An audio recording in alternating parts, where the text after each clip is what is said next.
At that moment is when my woman's intuition kicked in, and I was like, is that okay, when it something's kicked not in? right. Because I got news for your woman's intuition. It's fired, okay? This is the plaintiff, Andrea Zuberka. She says she paid the defendant for some concrete work she wanted done at her house. Then the crook took her money and never did the work. She gave this guy the benefit of the doubt due to the pandemic, but she's not a pushover, and enough is enough, so she's suing for the $975 she's owed.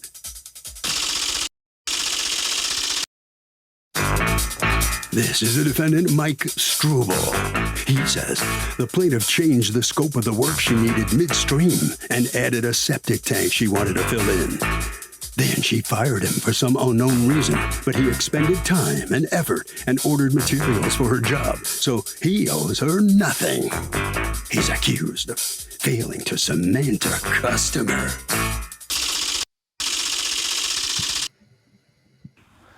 All parties, please raise your right hand. What you are about to witness is real. The participants are not actors. They are actual litigants with a case pending in civil court.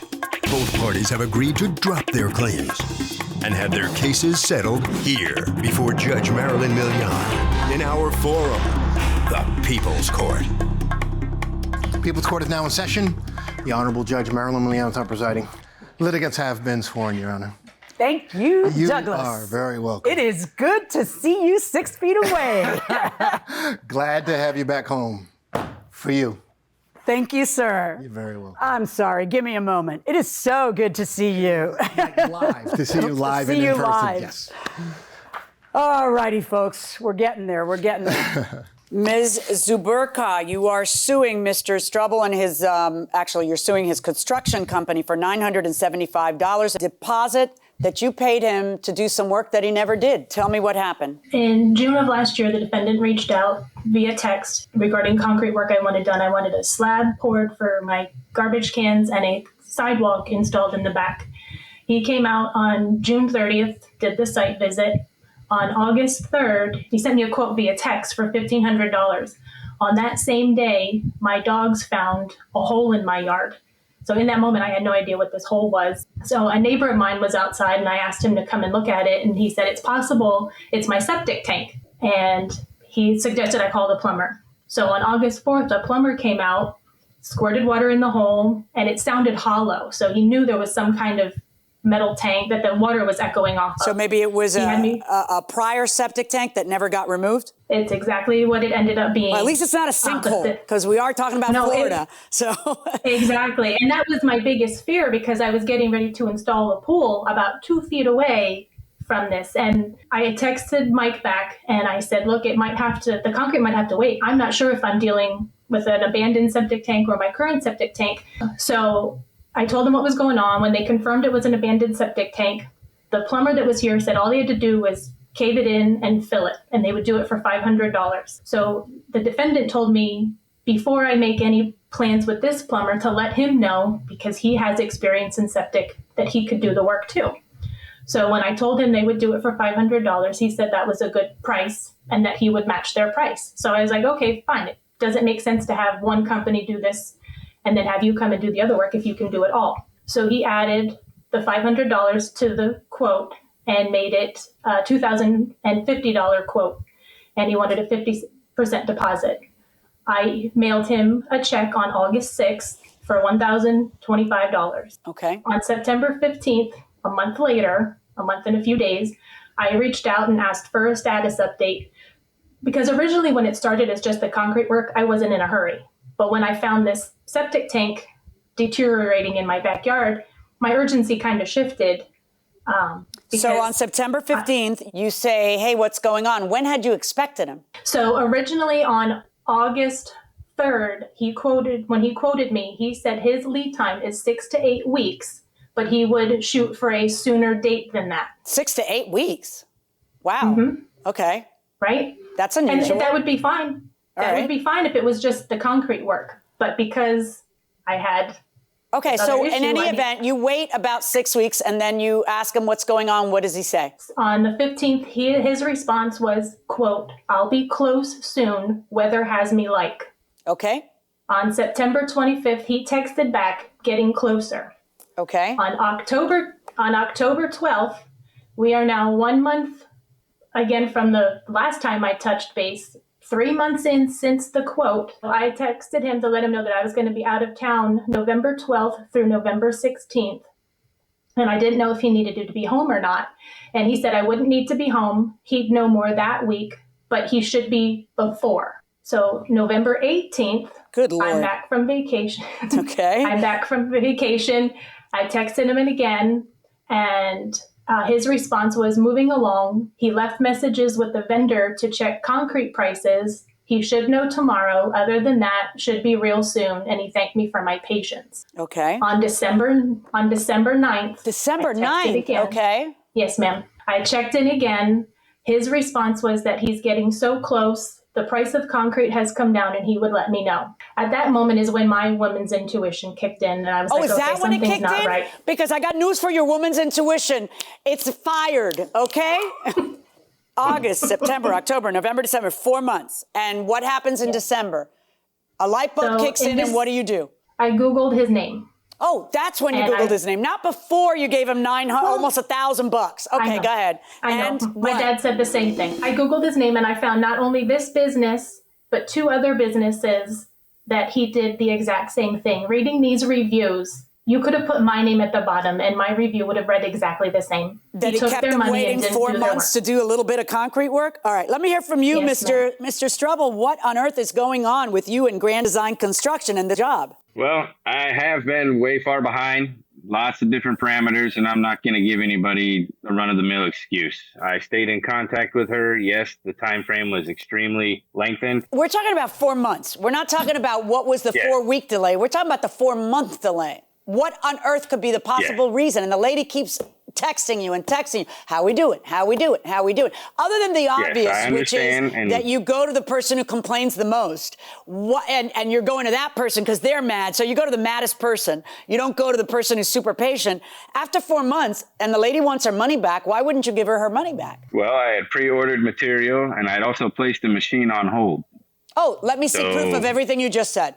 I don't have it in front of me. Isn't that something? I'm sorry. Isn't that something? Because it looks to me like you didn't do anything in 4 months. No, I didn't, but I had everything set up to be done.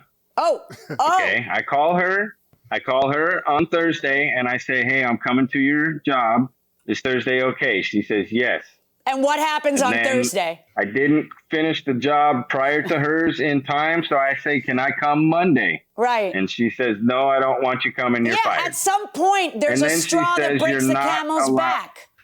I understand. At some point, she's sick of you. Between the pandemic, I understand. Between the pandemic, excuse me, and being shut down and having the file to be. I thought you were too busy. Which is it? You took the job during the pandemic. You took the job during the pandemic. You're in Jacksonville. Yeah. I am a Floridian. I understand. I know exactly how hard the pandemic hit Jacksonville. Okay? Please. Well, they shut businesses down, and I had to make in sure March and April, not in June when you took the money, or August, September. Now, you kidding me? The beaches were packed. They were like this. They were all over the national news. If she was complaining and wanted her money back after 4 weeks, I'd say, lady, there's a pandemic. You got to be patient. But we're talking about 4 months.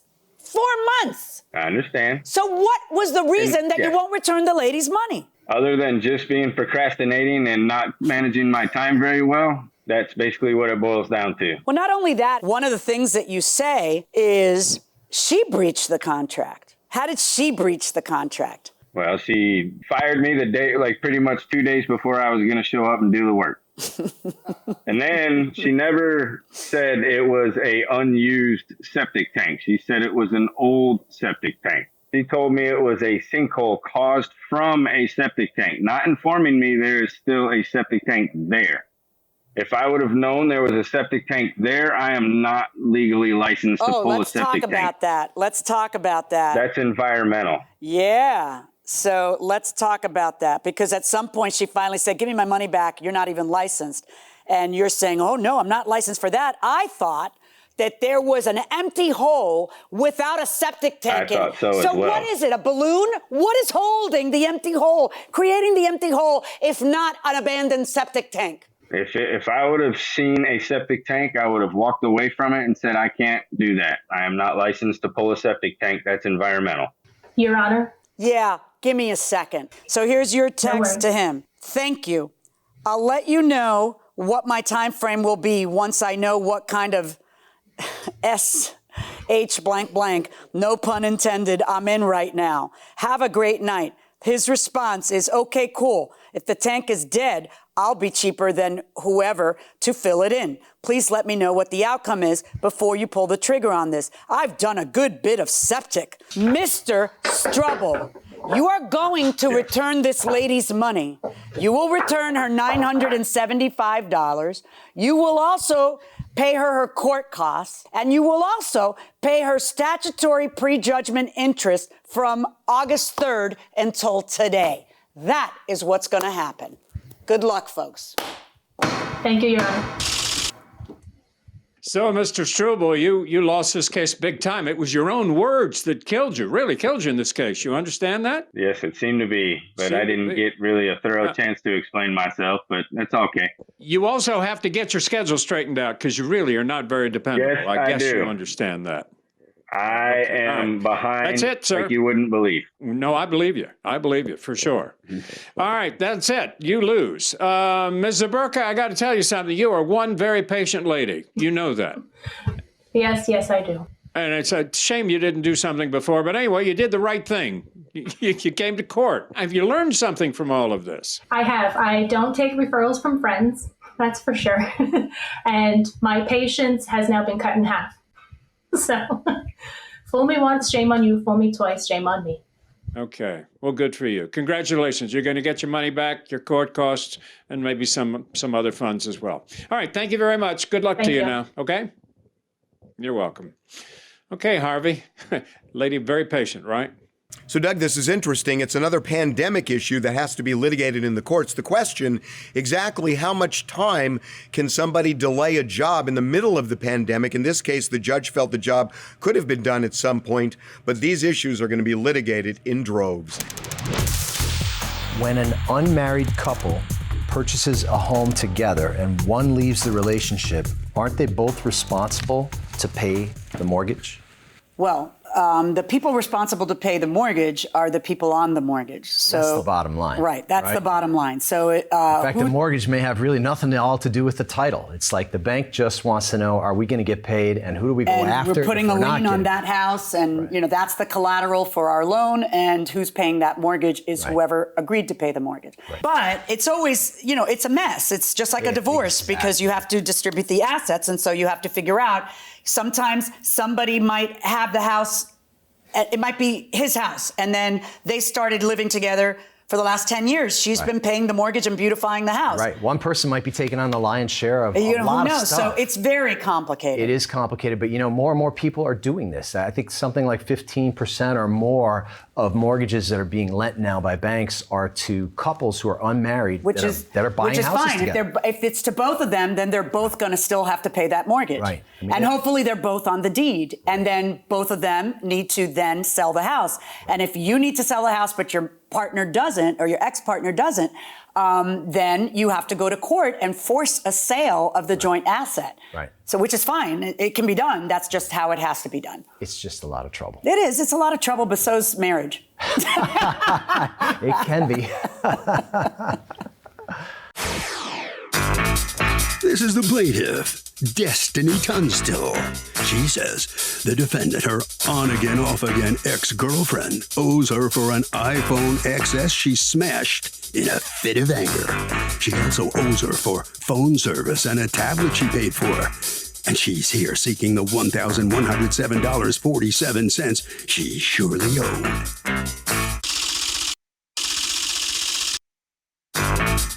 This is the defendant, Tanya Love. She says the plaintiff paid for these things as a gift, certainly not a loan. Nothing was ever mentioned about repaying the plaintiff. And the only reason she's being sued is because she's in a new and happy relationship now, and the plaintiff is jealous. She's accused of losing her temper with an ex.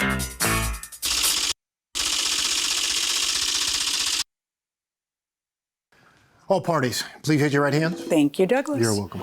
All right, Ms. Tunstall, you are suing your former girlfriend, Ms. Love, for $1,107.47 that you say she owes you and refuses to pay. Tell me what happened. So, a little background information. We were on and off in a relationship for 3.5 years. She was like my best friend and stuff like that. So, in January of 2019, I got the newest iPhone, which was the XS Max. I was just on my account myself. A couple months later, I added her to my account, which was the iPhone. Can I just ask you a question? How old are you? I'm 21. 22. You're 22. And how old are you, Ms. Love? Yes, I'm 19. 19. All right. And you guys were on and off again how long? For 3.5 years. Okay. And so you add her to your phone service, and what's the plan? When you gave it to her, was it supposed to be a gift, or was it something she was supposed to pay? Something she was supposed to pay. Well, let me ask you, was it a gift, or was it something you were supposed to pay, Ms. Love? It was a gift. Okay. And why was she giving you that gift? Because in 2018, December, I had sold my phone. For Christmas, I had an iPhone 6 Plus. I sold my phone. I didn't have a phone when her birthday came around, January 5th. And when she went to go get her phone, I still didn't have a phone. So she ended up also buying me a phone that I did not ask for. Right. And what did she tell you when she gave it to you? She just told me it was my phone and I'm on her plan and she's going to pay for it. At the time, I was only 17. I couldn't even get no job. Okay. Well, you can get a job at 17. I don't know what that just meant, what you just said. I mean, I had a job at 14. You can get a job. Now, you say in your complaint, Ms. Tunstall, then about a month or two later, I bought the defendant a pre-owned iPhone 7 and added her to my phone plan, which included the phone payments and the service. A few months after that, I bought my sister an iPhone 8 and also added her to my plan. I paid the phone bills for both the defendant and my sister each month. But in May, my hours were cut, so I could no longer afford to pay everyone's phones and service. But you don't say anywhere that they're supposed to pay it and didn't. Sounds like you were just trying to be nice to your sister and your girlfriend and get them phones. And then there came a time when you couldn't afford it anymore. Am I correct? It was like I told them in person. Like my sister, she would give me like $20, couple dollars here and there without like her knowing that she's putting her part. But my sister would also give me money for her bill. But Lanaya wouldn't give me anything for her bill. Okay. Do you have any texts or anything where Lanaya recognizes that she's supposed to pay you for the bill? No, I don't have that phone anymore. She broke the phone. Tell me about her breaking the phone. Me and her got into an altercation because during the time I was going through my girly problems or whatever, and she was at her auntie's house, and she wanted me to pick her up, but I told her that I wasn't feeling too good. So later that day, I came to pick her up. She got mad because I had broke her necklace. She snatched my phone, ran outside. When I tried to go take it from her, she physically assaulted me and she threw my phone into the street, which broke my phone. And I have a witness for it. Is your witness here? Yes. Okay. I'm going to hear from your witness in a second. Let me hear from you, Ms. Love. Was there a time when you two got into an argument and ended up in a physical altercation where you threw her phone and broke it? No, we never physically fought. Okay. Let me hear from your witness, please. Hello. Douglas, could you please swear in? Absolutely. Can you raise your right hand for me, please? You solemnly swear to tell the truth, the whole truth, and nothing but the truth, so help you God? Yes. Thank you.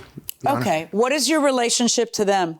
Destiny is my sister. Lanaya was a friend. What do you know about this case? I believe the Lanaya got mad because the Destiny had did something or said something about the phone. They ended up storming out the house. Lanaya ended up storming out the house, running downstairs. They was outside fighting. And Lanaya took her phone and threw it and cracked it in the street. Did you actually see Lanaya do that? Yes, because I was standing outside on the stairs. Ms. Love, you want to respond to that? I never had an argument with any of them. Like, none of them was there when me and Destiny got into it. So when you and Destiny got into it, well, at least you're admitting this much, that you and Destiny got into it. Now, can you tell me what it is? Because before you were saying nothing happened, you never had an argument. So now tell me about what you got into when you got into it. We got into an argument, but we never got into an altercation, and everybody wasn't involved. When you got into an argument, what happened?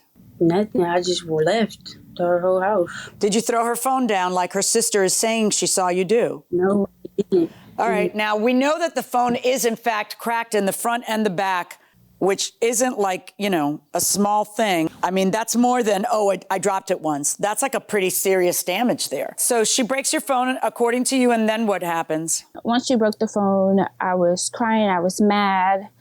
I also noticed that my tablet was missing. I asked her to return the tablet. She said no, and she was going to sell it, so I reported it stolen. Did you file a police report? No, I just filed it with Sprint, and they documented it. So when they document, what do they do for you when you tell them that it's stolen? They just blacklist it, and so that they cut the service off.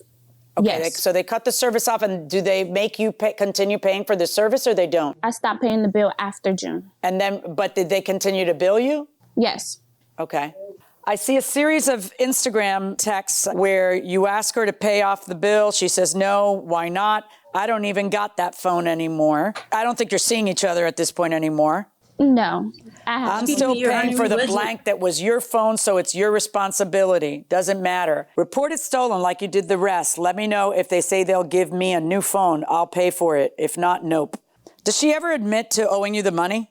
I think in one of her messages, she said she was going to pay me because she already didn't return the tablet, and for the cell phone, she actually Wait, what happened with the tablet? She stole the tablet and she ended up selling it, I believe, on OfferUp, and she did the same thing as well with the phone. Did you sell the tablet and the phone, Ms. Love?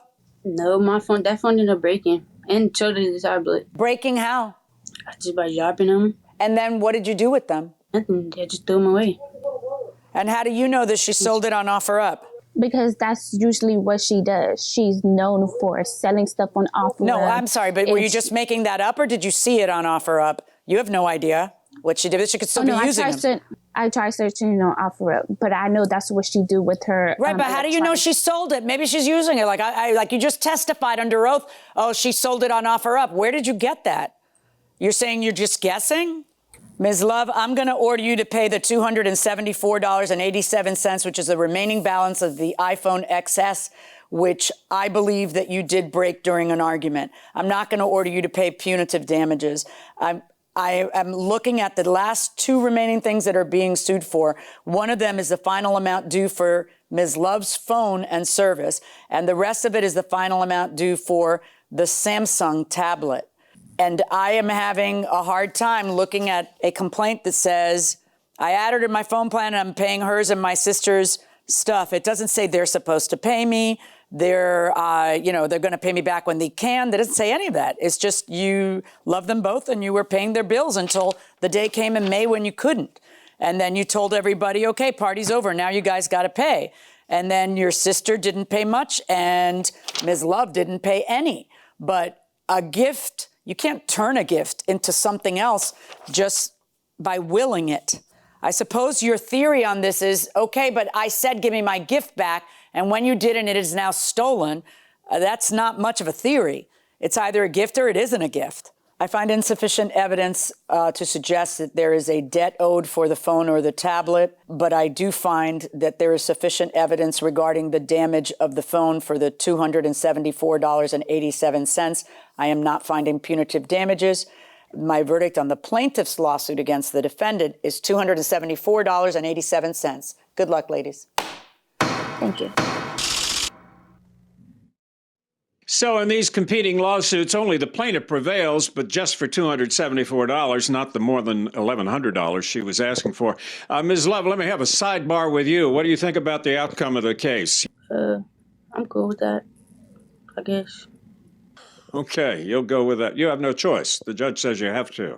All right, Ms. Turnstile, how about you? What do you think about the outcome of this case? What happened between the two of you, by the way? You were friends, and then it all fell apart. Well, that's because things started happening, and I just didn't was just over it. So it is what it is, and I'm happy with the outcome. You are. Okay, you get $274, and that'll do it. Okay, that's the end of this case. Harvey, what's your take on this dispute? Doug, this is interesting because in a situation like this, what the judge does is she looks at the conduct of the parties. And in this case, it was the plaintiff who paid the monthly bills month after month after month. And that's clear evidence that this was a gift. My car was towed from my condo lot. How far away can it be towed? I live in Illinois. Is there anything worse than having your car towed?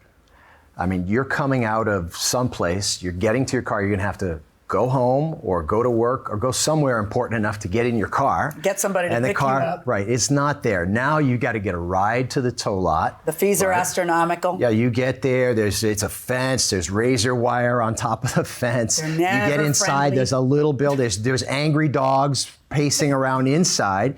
You get there. Your first thought is it's been stolen. It's awful. Well. Okay, well, the question was.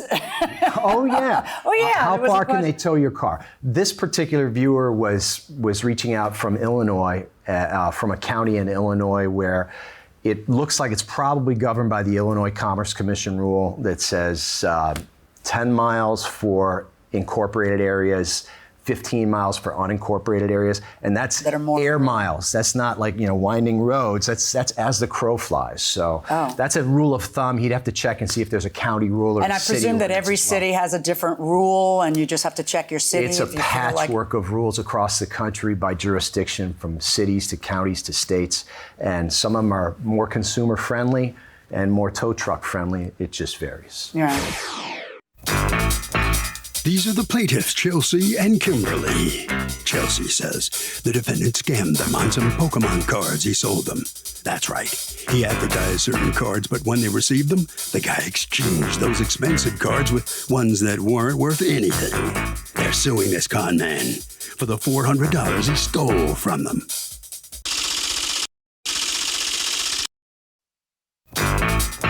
This is the defendant, Nathan.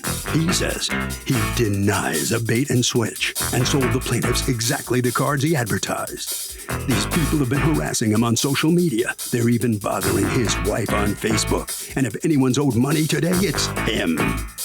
He's accused of false advertising.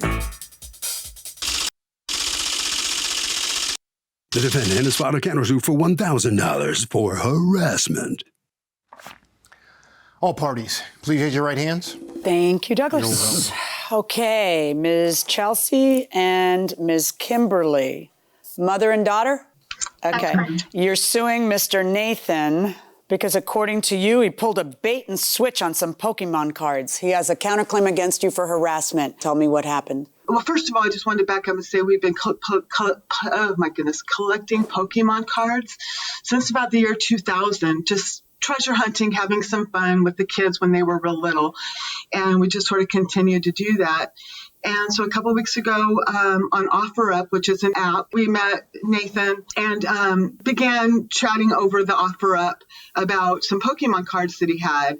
And when it came time to show pictures, we had to get off and go to texting because you can't show a lot of pictures on texting, but we established a rapport throughout the day on OfferUp and then by texting, and then eventually set up a time to meet in the late night. Actually, it was pretty late by the time I got off work and we made the journey. It was about an hour away to pick up the cards. And when we got there and picked up the cards, when we left and actually looked at what we had gotten, we had given him $400. Okay, so what you got was not worth $400? Why didn't you look at it before you handed him the $400? Well, we had established rapport with him throughout the day. He had put a whole box of stuff together and said there was extras included and goodies, and the best one was on top, and it was a holographic Japanese Charizard, which is a good card. And so we thought, oh, well, he's giving us freebies, and he said he wanted to get rid of all of it. So when he said he wanted to get rid of everything, we didn't think anything would be removed. Mm-hmm. Right. So I don't understand. Did you open the box or you didn't even open the box? We opened the box. We did not examine the specific cards inside the binder while we were there. See, that's the thing. Like, you guys are experienced collectors. I would think that you would open the box and examine the binder and kind of. So what why didn't you? You just, I felt like we knew each other because we'd been texting all day. Yeah. That's it? By the time we got home, it was like 10:30. And you had really good ratings too. He had good ratings. It was a report. And then also in that moment, it's strange. We were masked. And it was just like a quick, it was a naive mistake. There's no good reason. Mr. Nathan, what gives? According to them, they bought it in part because of holographic cards that were supposed to be in there. And according to them, they're not. Yeah, so I sold it to them as they came and bought it as treasure hunters. I had the lot set up for sale. I didn't have any specific cards laid out from my original post. It was mostly sports cards. But then during the day, you guys were texting back and forth, right? Yes. So and did you not text them that there were holographic cards included in the set? There was holographic cards included in the set. And then did you give them the holographic cards? They would have been scattered throughout the binder and the boxes, yes. Because they're saying that there were no holographic cards. Well, the Charizard on top, that one was definitely holographic. Right, but what about the other ones that you sent a picture of? Those ones would have been scattered amongst them, and maybe not all of them necessarily included. Why not all included? What would you be showing them a picture of a holographic card for if you're not including it? Well, because the main reason I was sending the pictures was informative. They wanted to know what kind of stuff I had and what kind of stuff that they could get. They seemed to be really gung-ho about the Charizard. That was pretty much the most iconic. So just a moment. So did your ad list what was happening and they misunderstood that you were including all the holographic? I'm not understanding. You had an ad and the ad said what? That you were selling what? So the ad said I had a tote full of cards, miscellaneous. There's 1,000 sports cards, 1,000 Pokemon cards, bunch of extras. I took 5, 6 still photos. Only one contained a glimpse of Pokemon cards, and maybe 8 cards were visible. And even with the so then when they start talking to you, let's look at the text. Let's see what I'm interested in finding out exactly what conversations you folks have that leads to the purchase. Yeah, so the pictures that you're seeing, that's the binder that they got. They got those cards in that binder. Is there any picture here that has pictures of cards you did not include? I would have to look.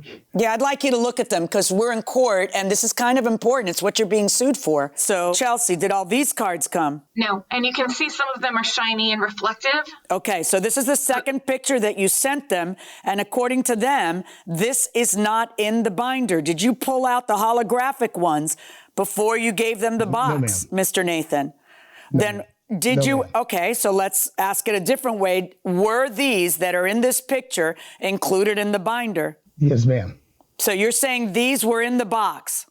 Yes, ma'am. And they're saying? Amongst tons, there's tons. Okay, and they're saying, no, you pulled those out. And I'm concerned because a second ago you started to talk about how, well, not every picture I gave them is of something I was selling to them. It wasn't included in the original ad. So I'm trying to figure out what you're getting at because that sounds like in your head, you know you took some stuff out. So just explain what you took out and why. I was offering one binder to them and they were inquiring about another binder that wasn't even in the offer up. And what did that other binder have? So that's the binder that they're getting the picture, or the majority of those pictures are from the other one. Really? All right. So you're sending them pictures of, and the majority of them are from the other binder, but your statement underneath all those pictures is the one with the McDonald's card is from the other binder. Not 7 of them are from the other binder. No, yeah, exactly. But they no, would have not known, exactly. You and I are not agreeing. We're not on the same page. I'm concerned because you're telling me that the majority of the pictures you sent these people are from another binder. That's an inkling to me that you did remove stuff before giving it to them. Can I ask you ladies something? When you looked through that, did you immediately contact him, Chelsea or Kimberly? At 9:58, you send a picture. These pages are not in the notebook. There are no holos as were in the pics you showed us. Why? Please respond quickly or I will report. very upset and disappointed. You have one chance to make this right. Zelle me the money back at this number within 15 minutes or I'm reporting you to the police department and offer up. And does he ever respond to any of this stuff? No, ma'am, he didn't respond. And I did, after I waited about 30 minutes, I did call the police department. And so what did the police do? I showed him a couple of pictures and he said that he didn't think there was enough to go out and arrest him for that. For a crime, right. So he told you it was a civil matter and that's why you're here. Matter. So I have a question for you. Is there any value to the stuff that you have? Yeah, I did an estimate of a fair value. The Charizard being the most valuable card. But the binder without any of the hollows is a maximum $50. And you did see, we upped the price when we saw those photos. We originally offered $300. We went up to $400 when we saw those photos. Like, oh, that's a better value. We thought we were being fair. So what do you want? You want to return all this to him and you want your money back? Yes. And Mr. Nathan, when I look at these texts and I see that you are showing them, most of those pictures were things I wasn't selling to them. I kind of feel like you're not particularly transparent, Mr. Nathan, and I don't like it. I'm ordering you to return the $400 and we'll make arrangements for you to return the $50 worth of Pokemon cards. That's my verdict. Good luck, folks. So the plaintiffs are going to get their money back on this deal. Kind of a surprise. Nathan, let me ask you, what are you thinking right now? Are you surprised? A little bit surprised, but, can't win them all. That's the judge's verdict. I'll be happy to get my cards back, too. That's good. Okay. Chelsea, Kimberly, how do you feel about the outcome of this? I did learn a valuable lesson from this. Always pay through the app. Always check the merchandise and never give your personal information out online. Use PayPal, don't use cash. Anyway, congratulations. Thank you. You get your money back. Okay, very good. All right, Harvey, this is a valuable lesson for everybody going to buy something like this, right? Doug, right you are. In a situation like this, by the way, when you are buying something sight unseen, make sure you get something in an email or a text with a picture of what you're buying, and that way you can compare the picture against what you actually receive. Don't do it in the dark. Get those pictures before and after. Marilyn, do you read law books or law articles for fun? For fun? No. For fun. It's for fun and profit. What do you read, comic books? I'll read. I think anybody who's a lawyer or a judge has to stay up on the law. So if something is new and novel and it's in the news, I will sometimes go behind it and say, well, I'd like to see the indictment, or I'd like to, to figure out why a judge ruled a certain way. That a lot. Right. Like, and I want to know what the common law is. I want to know what the case law is. Well, I don't know if that was so bad. Let's see what's allowed in their state or stuff like that. I mean, I find that I do a lot of my reading will always be, murder, mystery, thriller, spy, law enforcement. Kind of woven into it somehow, right? Yeah. You like watching those kinds of shows on TV. Yeah. A movie that we watched with our kids about a month ago that we both love, My Cousin Vinny. Oh, yeah. Come on. That'll still be my favorite movie of all time. Just great stuff. The best movie ever. Best movie ever. Trial work. I used to teach at New Judges College in the state of Florida. Whenever new judges were sworn in January, there's a training session in January, and I used to teach jury selection with them. And my partner, who co-taught with me, who's now a federal judge, he and I always had little snippets of My Cousin Vinny when we were doing it. Yeah, kind of keep people on their toes, make them laugh a little bit. Yeah.